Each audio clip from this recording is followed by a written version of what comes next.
Si me preguntan acerca de la situación particular, específica de la niñez y las juventudes hoy en día, lo primero que quisiera decir y señalar así con firmeza es la heterogeneidad, el concepto de diferenciación y heterogeneidad.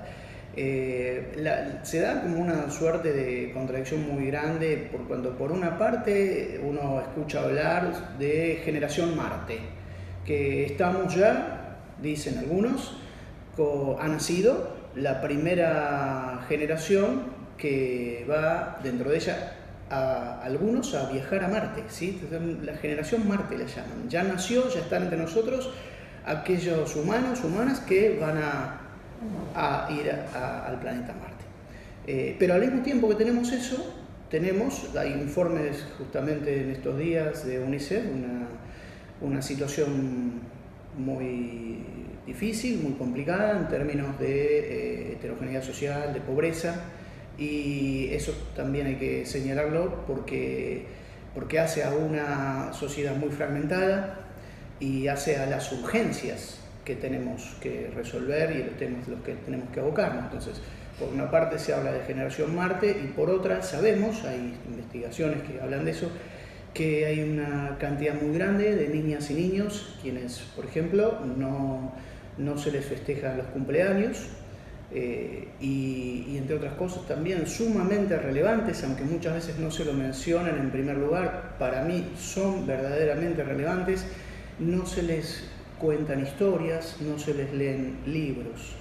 Y esa es una de las cuestiones que yo creo más importantes cuando hablamos de niñez, porque ahí está la potencia de la imaginación, la posibilidad de proyectarse más allá de sí, de imaginar mundos, universos, vidas que siempre son importantísimos a la hora de poder imaginarse en otro lugar que no sea la reproducción del sitio en donde se está.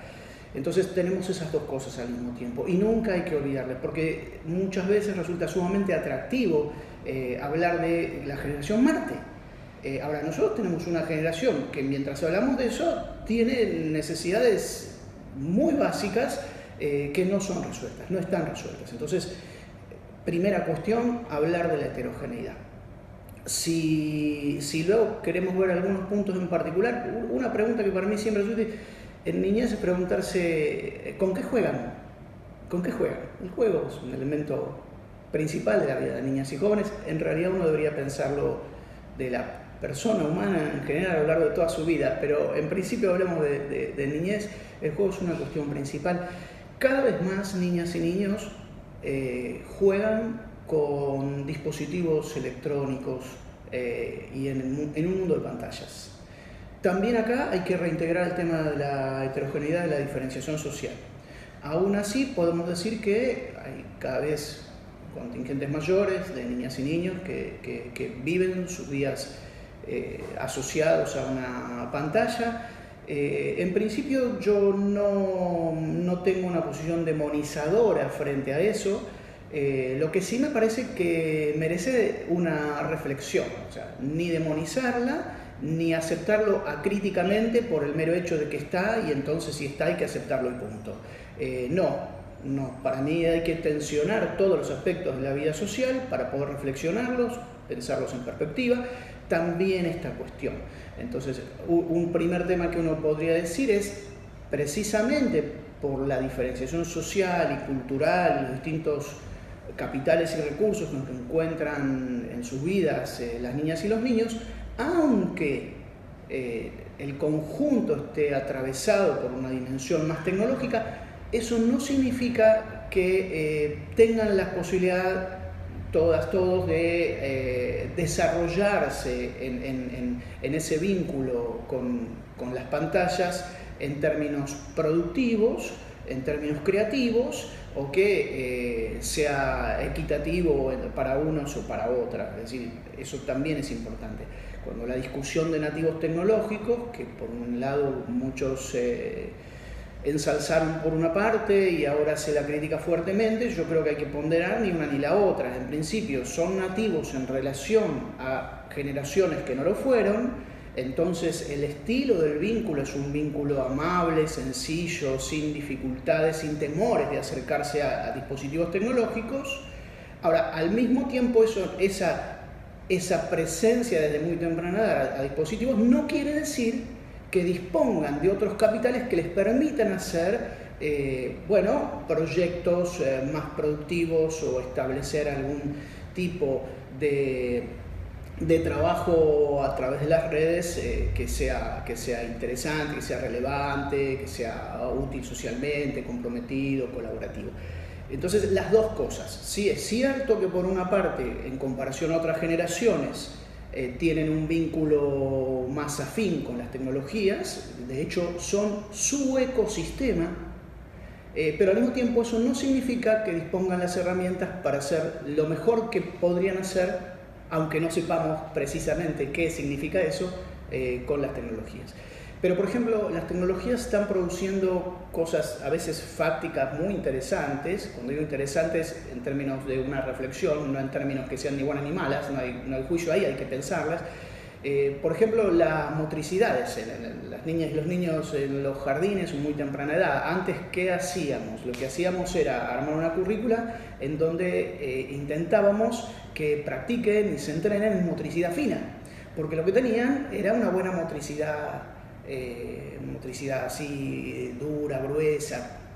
Ahora tenemos una situación inversa. Como niñas y niñas están muy tempranos haciendo cosas en pantallas, resulta que llegan a las instituciones tempranamente con una buena motricidad fina.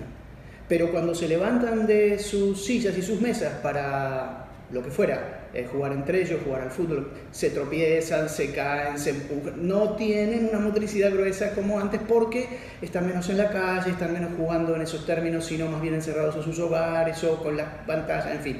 Entonces, si alguien me pregunta, una de las cosas que habría que hacer, pensar nuevamente algunas prácticas en las tempranas edades, donde hoy tendríamos que aportar cuestiones que hacen también a la motricidad gruesa y no como antes que era la motricidad fina. Entonces, o también se está viendo en algunos lugares, y hay estudios sobre eso, chicas y chicos que muy tempranamente están vinculadas a pantallas y en las pantallas pueden hacer y deshacer cosas que a muchos adultos nos resulta difícil en términos de el trabajo con imágenes y el movimiento con las imágenes. Pero después a los 2-3 años ponen sobre una mesa juegos con cubos o ladrillos y no tienen modo de combinarlos, de poner uno en relación con el otro, porque bueno, lo pueden hacer en 2D, pero lo pueden hacer en 3D. Ahora, la pregunta es si eso es preocupante o no. Yo tiendo a pensar que no, que lo que hay es una cuestión de cambios de temporalidades, en donde, bueno, si no son 2 meses antes, serán 3 meses después, en la medida que tengan esa posibilidad de trabajar con objetos 3D, prontamente podrán producir ese aprendizaje. Pero cierto es que las tecnologías modifican en ese sentido las habilidades, las temporalidades más tempranas en cuanto a poder manejarse en uno u otro término. La otra cuestión que me parece interesante señalar es el tema del género y de la generación. Yo creo que en temas de género y de generación estamos frente a infancias y a juventudes mucho más paritarias. ¿Eso significa que hay una equivalencia plena? No. Pero si comparásemos una y otra generación, está claro que en general los jóvenes tienen un trato mucho más paritario con las jóvenes. Las jóvenes están mucho más, utilicemos un término que no sé si es el mejor, pero que está a mano, están mucho más empoderadas. Hay una solidaridad mayor en ese sentido también, y tengo esa impresión, mucho más paritarias en términos de género, pero también en términos de generación. Hay una mucho mayor horizontalidad entre adultos y jóvenes y niñas y niños. Cuando menciono esto, de nuevo, hay que ponerlo en tensión y hay que preguntarse sobre ello.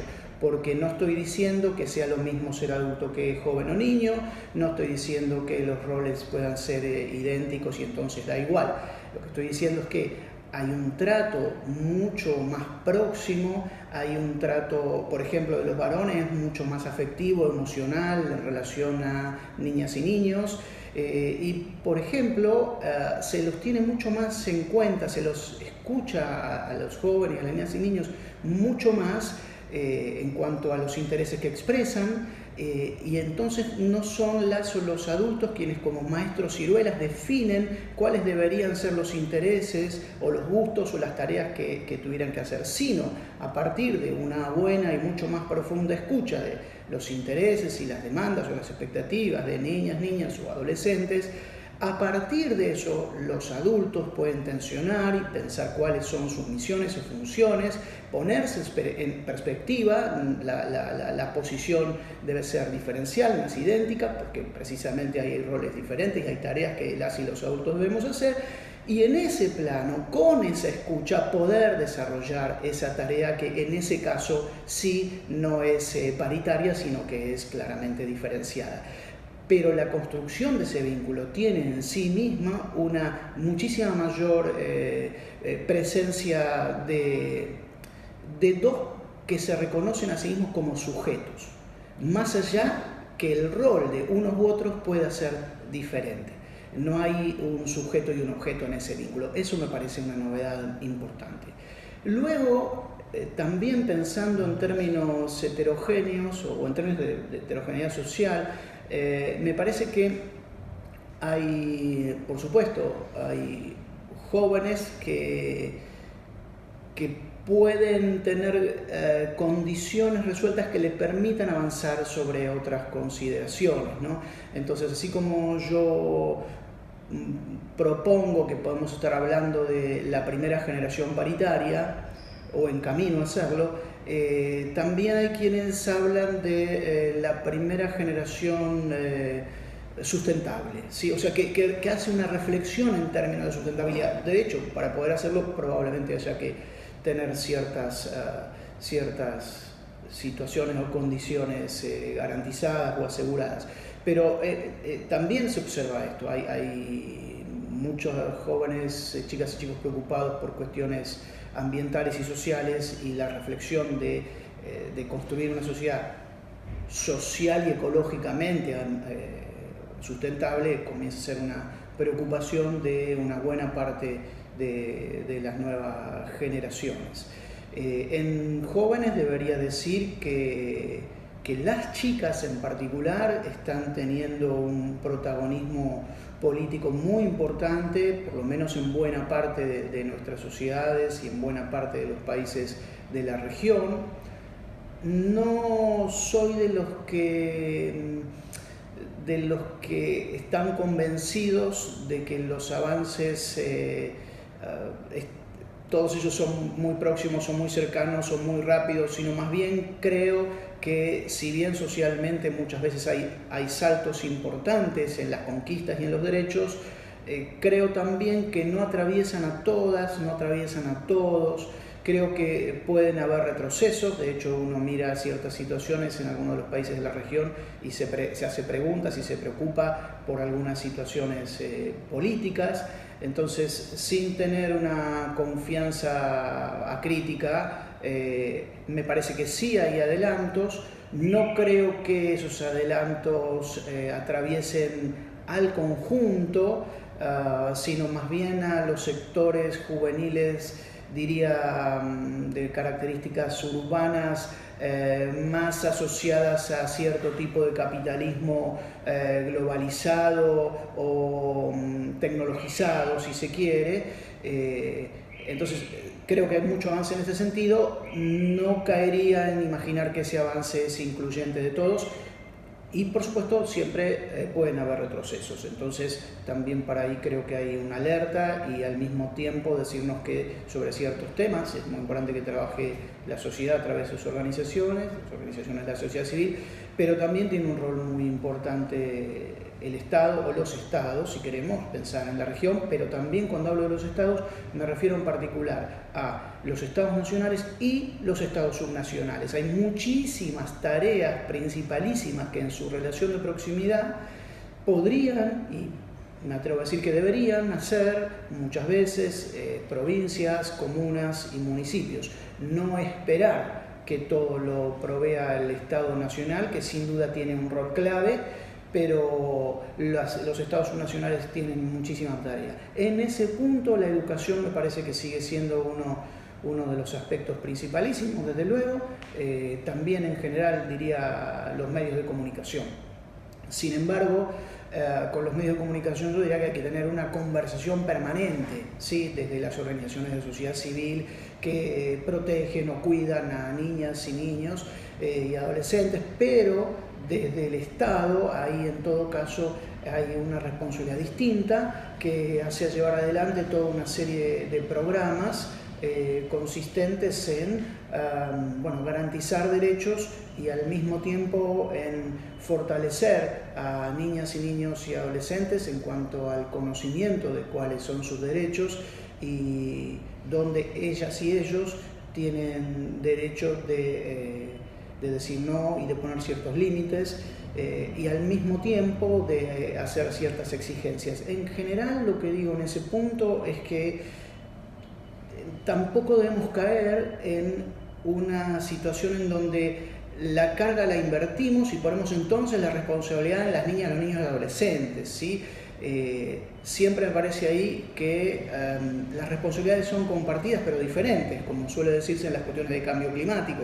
Entonces, podemos decir que adolescentes, incluso niñas y niños, son responsables de muchas de las acciones que llevan adelante, pero no significa que sean equivalentes esas responsabilidades a las de las y los adultos o las que puede tener el Estado o las empresas de la sociedad o los medios de comunicación. Entonces, en esas responsabilidades que si bien son compartidas, son diferenciadas, no hay que hablar simplemente de niñas y niños como ya están empoderados o les dimos recursos y no. Creo que ahí el plan es construir alianzas. Hay que enseñarle también, o en todo caso, conversar con niñas y niños a que sepan y puedan buscar alianzas que no estén solas o que no estén solos, sino que puedan encontrar quienes dentro de cierta institución pueden ser personas aliadas o grupos de personas aliadas, porque muchas veces las conducciones de ciertas instituciones por una u otra razón no cumplen ese rol, pero en todas las instituciones yo diría nos encontramos con personas claves que tienen una empatía muy particular hacia las niñas, los niños o los adolescentes, y en ese punto, que en general niñas y niños inmediatamente saben quién es, no es ningún esfuerzo reflexivo, bueno, pero empujar, estimular a que se construyan alianzas, ¿sí? Que no haya una suerte de autismo generacional. Y por eso insisto, la responsabilidad es de todos, es compartida, pero es diferencial. La principal sigue siendo de nosotros, adultos o adultas. Yo creo que ahí hay mucho para construir también. En cuanto a poder generar ese vínculo en el cual o a través del cual nosotros, adultos, adultas o las instituciones, podamos de algún modo apropiarnos en el buen sentido del reconocimiento de aquellas cuestiones que niñas y niños pueden proponer o plantear como sus intereses, yo creo que un tema clave es una presencia de calidad. Una presencia de calidad, entre otras cosas, una presencia que no es fugaz, no es efímera. No se presenta un día y dice, bueno, hoy vamos a participar. Bueno, hoy queremos saber qué piensan. No, definitivamente eso es lo que no se debe hacerse, aunque detrás haya las mejores voluntades. En todo caso, de lo que se trata es de construir presencias estables, permanentes, y una palabra que para mí es clave, que es confianza. Ahora, la confianza definitivamente es función del tiempo. La confianza no la da un nombre, vino tal institución, llegó tal persona que pueda ser famosa o lo que fuera, o reconocida en otro campo. La confianza se construye en función del tiempo. Entonces, si no tenemos una presencia de calidad, estable y permanente, es muy difícil que las niñas y los niños o los adolescentes se abran a comunicarnos, contarnos. Ahora, la experiencia indica que cuando esa confianza se gana, las niñas y los niños saben con prístina claridad qué decirles, a quién decirles, no se guardan cosas, lo comentan, lo comunican. Entonces, lo primero es, si vamos a construir algún dispositivo, comprender esto, ¿sí? Que se trata de trabajar con espacios, ámbitos, personas que sean muy próximas, que estén allí no de casualidad, no circunstancialmente, y que hayan podido, hayan logrado construir esa confianza. Eso me parece que es la primera cuestión y vale tenerlo muy en cuenta porque en ocasiones surge así como erupciones de ganas de participabilidad, entonces hay que salir a buscar la participación. Bueno, está muy bien como voluntad, como intención, pero sin embargo requiere mucho más que eso, ¿sí? Requiere la construcción de vínculos y de vínculos de calidad. Luego, si esto está más o menos puesto en el campo de juego, los instrumentos comienzan a ser sencillos. Es más, diría que hay mismos instrumentos que si está bajo una u otra condición, en un caso funciona y en otro caso no funciona. No es tanto en ese caso el instrumento, sino la condición en el marco de la cual ese instrumento se pone en juego. Entonces, a veces, sean entrevistas, sean grupos, sean juegos, sea entregar recursos para que niñas y niños construyan proyectos y los guiemos un poco más, un poco menos.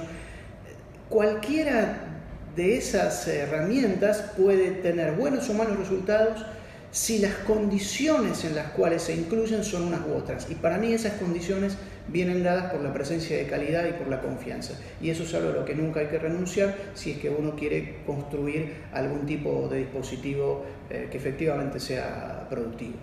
Una cuestión que también me parece importante señalar, que en ocasiones adultos, varones, mujeres, instituciones, hablamos de sujetos, de autonomía, pero en ocasiones yo creo que confundimos autonomía con orfandad y nos corremos demasiado.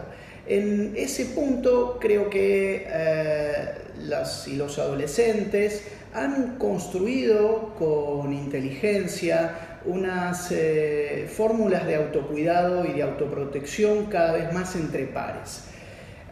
Bueno, ¿qué dice eso? Por una parte dice que hay una solidaridad importante, que hay un grado de conciencia mucho mayor sobre la necesidad de cuidarse y de protegerse frente a ciertas ofensas o ciertas agresiones y violencias, pero al mismo tiempo está denunciando, sin hacerlo, la ausencia de instituciones, de canales institucionales y de adultos y de adultas en condiciones de acompañarles en ese proceso, ¿sí? Entonces, me parece que muchas veces hacemos ciertos juicios sumarios acerca de cómo las o los jóvenes a través de unas u otras redes sociales hacen ciertas denuncias o cuentan determinadas historias y entonces los adultos juzgamos y decimos no puede ser que esto, que tal cosa o cómo es posible que se digan cosas así, así. Bueno, antes que nada hay que reconocer ahí entonces el fracaso de la presencia de las y los adultos porque no supimos llegar antes a estos temas, no supimos cuidarlos de otra manera y no supimos construir canales de confianza para que las y los jóvenes se aproximen a ellos. De hecho, muchas chicas y chicos que llevan adelante este tipo de prácticas de alertas mutuas y de autocuidados, cuando uno conversa con ellas o con ellos, se encuentra que te cuentan que fueron a las instituciones, que hablaron con quienes teóricamente están a cargo de ellas, una vez, dos veces, tres veces, nunca obtuvieron una respuesta, digamos, productiva en ese sentido, y entonces la decisión que toman es hacerse cargo del cuidado entre pares y entre sí.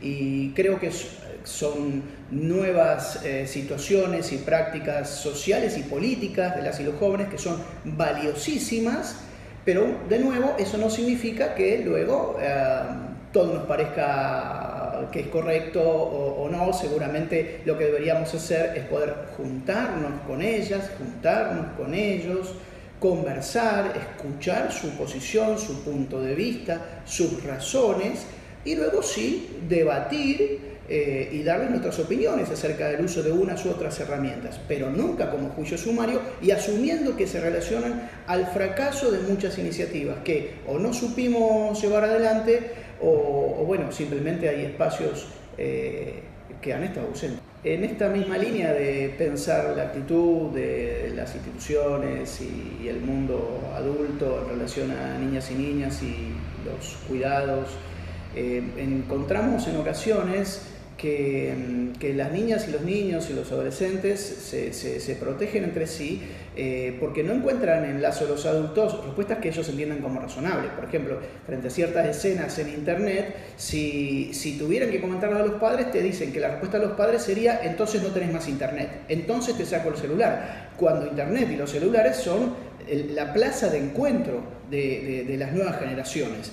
La peor respuesta le dan los padres muchas veces, o las madres en ese sentido, sin saberlo, queriendo cuidarlos en todo caso. Y entonces, ¿qué hacen las niñas y los niños o los adolescentes? Eluden hablar con los padres o las madres, hasta muchas veces que la situación llegó a un punto insostenible, o después que se vivieron agresiones o se vivieron maltratos o se ingresó en una situación bastante más compleja, ¿sí? Y a veces también a mí me da la impresión en estas dificultades de las instituciones o de los adultos de estar presentes en cierto lugar, que aparecemos en ocasiones como si fuéramos algo que podríamos llamar los adultos del día después.